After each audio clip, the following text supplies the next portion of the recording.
तब कैसे हैं आप लोग? सही होंगे और कैसे होंगे? आज हमारे पास जो टॉपिक है वो है भारतीय नोट उस पर अंकित चित्र। ठीक है, तो इसको एक ट्रिक से हम याद रखेंगे।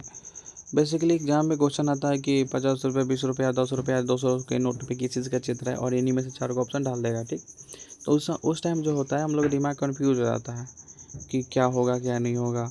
तो इसको जो है हम ट्रिक से याद रखेंगे। अगर वो आप लोग एक बार सुन लिए ना तो ज़िंदगी में कभी नहीं बोलेंगे। ठीक है, इतना विश्वास है मुझे। तो चलिए अपना वीडियो जो है स्टार्ट करते हैं। ठीक, ट्रिक स्टार्ट करते हैं। सबसे पहला है हमारा कौन सा? तो सबसे पहला है हमारा कोणार्क का सूर्य मंदिर। तो इसको कैसे याद रखेंगे? मान लीजिए हम कोई मंदिर में गए और वहाँ पे दान पेटी लगा हुआ है या पंडित जी है, पंडित से टीका करवाएं या दान पेटी में कुछ डालना होगा दान। तो बेसिकली कितना डालेंगे? बेसिकली डालेंगे हम 10 रुपया, क्योंकि अमीर लोग की बात अलग है। ठीक, अमीर लोग तो भाई कितना भी डाल सकता है, लेकिन अब हम लोग गरीब आदमी ना कमाने धमाने वाला क्या करेगा? नॉर्मली 10 रुपये डाल देते हैं। ठीक, तो मंदिर से क्या हो जाएगा? मंदिर किसी चीज़ के नोट पे 10 रुपये के नोट पे। ठीक है, उसके बाद दूसरी का है हमारा एलोरा की गुफा। अब इसको कैसे याद रखेंगे? तो मान लीजिए कोई गुफा है, गुफा में कितने कितने द्वार होते हैं? गुफा में 2 होते हैं, एक तो एंट्री करने वाला, एक निकलने वाला। ठीक, अगर एक द्वार रहेगा तो मान लीजिए 100 आदमी घुस गया गुफा में और 100 आदमी निकल रहा उधर से, गुफा हो जाएगा जाम। 2 क्षेत्र रहेगा तभी ना, एक से घुसेगा लोग, एक से निकलेगा लोग। जैसे कि ट्रेन का होता है, ट्रेन घुसता है और निकल जाता है। तो 2 का मतलब है हमारा स्टार्टिंग में 2 और उस पर 1 जीरो बैठा दीजिए, 20 हो जाएगा। तो एलोरा की गुफा क्या हो जाएगी हमारी? 20 रुपये के नोट पर हो जाएगी। ठीक है, ये भी कंप्लीट। दूसरी का हो गया हमारा तीसरी का हो गया हमारा हम्पी का रथ। अब हम्पी का रथ, मान लीजिए हम कोई रथ पे बैठे हैं, 2 किलोमीटर घूम लिए, सवारी कर लिए और उसको 10 रुपये 20 रुपये देंगे तो क्या मानेगा? वो नहीं मानेगा, लगेगा 100 रुपये 200 रुपये मांगने। तो 100 रुपये 200 रुपये हम देते हैं? नहीं देते हैं। हम क्या करेंगे? बीच का रास्ता निकालते हैं। बीच का कितना? तो 50 रुपये लगाएंगे। अगर 50 रुपये से कम दिए तो क्या होगा? वो लगेगा नाटक करने, यानी कि हम्पी का रथ। इससे भी ये भी याद हो गया, यानी कि हम्पी का रथ कहाँ पे? नाटक, यानी कि लगेगा नाटक करने, यानी कि कर्नाटक। ठीक है, लगेगा नाटक करने यानी कि कर्नाटक में है। और रथ पे बैठेंगे तो मिनिमम कितना देंगे? मिनिमम 50 रुपये देंगे। ठीक है, ठीक है, क्योंकि 10 रुपये 20 रुपये देंगे उसका रथ पे बैठने का तो क्या करेगा? नाटक करने लगेगा। यानी कि 50 रुपये के नोट पे किस चीज़ का चित्र? हम्पी का रथ का। और हम्पी का रथ कहाँ पे है? कर्नाटक में है। ठीक, उसके बाद अगला है हमारा रानी की वाव। अब रानी की वाव किस चीज़ के नोट पे है? तो मान लीजिए कोई रानी है, हम गए रानी के वाव किए, यानी कि वाव यानी कि तारीफ़ होता है। हम गए, बोले रानी वाव क्या लग रही है। अब रानी खुश हो गई भाई सस्ता तारीफ से।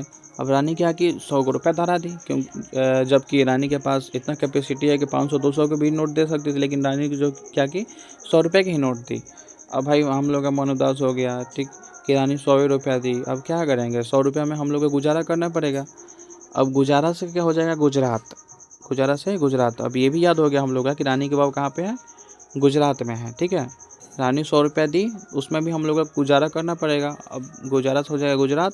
अब रानी की वाव किस पे है? तो 100 रुपये का नोट पे। ठीक है, ठीक, ये भी हम लोग का कंप्लीट होगा। अब पाँचवा है 200 के नोट। अब 200 के नोट पे किस चीज़ का चित्र है? तो सांची का स्तूप। ठीक, इसको पहले अभी रहने दीजिए। लास्ट है हम लोग का 500 वाला नोट। तो 500 वाला नोट जो है, अब 500 नोट क्या है हम लोग के देश का? हम लोग के देश का अभी वर्तमान में सबसे बड़ा नोट है 500 का नोट, क्योंकि 2000 वाला नोट तो बंद हो गया है। और ये आप लोग कमेंट में बताएंगे कि 2000 की नोट जो है कब बंद हुई थी। ठीक, अब 500 का नोट जो है, 500 का नोट भारत देश का अभी सबसे बड़ा करेंसी है ये। अब सबसे बड़ा है तो इस पर कोई इंपॉर्टेंट चीज़ ही होगी। तो इम्पोर्टेंट चीज़ क्या हो सकती है हम लोग के लिए, देश के लिए? उसका तिरंगा, झंडा, राष्ट्रीय गान। तो राष्ट्रीय गान तो नहीं, लेकिन तिरंगा झंडा जो हो गया, भारतीय ध्वज कौन सा? हम लोग का तिरंगा। अब भारतीय ध्वज हम लोग के लिए इम्पोर्टेंट है। अब इम्पोर्टेंट है और साथ ही साथ लाल किला स्मारक है हम लोग का। ठीक, अब भारतीय ध्वज है। अब भारतीय ध्वज जो है इम्पोर्टेंट, तो किस चीज़ के नोट पे आ जाएगी? तो ये हो जाएगी 500 के नोट पे। ठीक है, हम बोले 500 जो है अभी भारत देश की सबसे बड़ी करेंसी है। ठीक, सबसे बड़ी नोट है। अब सबसे बड़ी नोट है तो 500 के नोट पे क्या होगी? सबसे इम्पोर्टेंट चीज़ ही रखा जाएगा, उसी का चित्र रहेगा। और सबसे इम्पोर्टेंट चीज़ क्या है हम लोग के लिए? तिरंगा है, तिरंगा झंडा, भारतीय ध्वज है। अब भारतीय ध्वज है तो भारतीय ध्वज को हम कहाँ रखेंगे, 500 के नोट पर रखेंगे, ठीक है। अब बचा 200 वाला, तो 200 वाला सब एलिमेंट करेगा तो बचेगा 200 वाला, 200 वाला सांची का स्तूप मार दीजिएगा, ठीक है। अगर ट्रिक से 20% भी याद हो या अच्छा लगे लाइक कर सकते हैं, नहीं लगे तो मत करिएगा।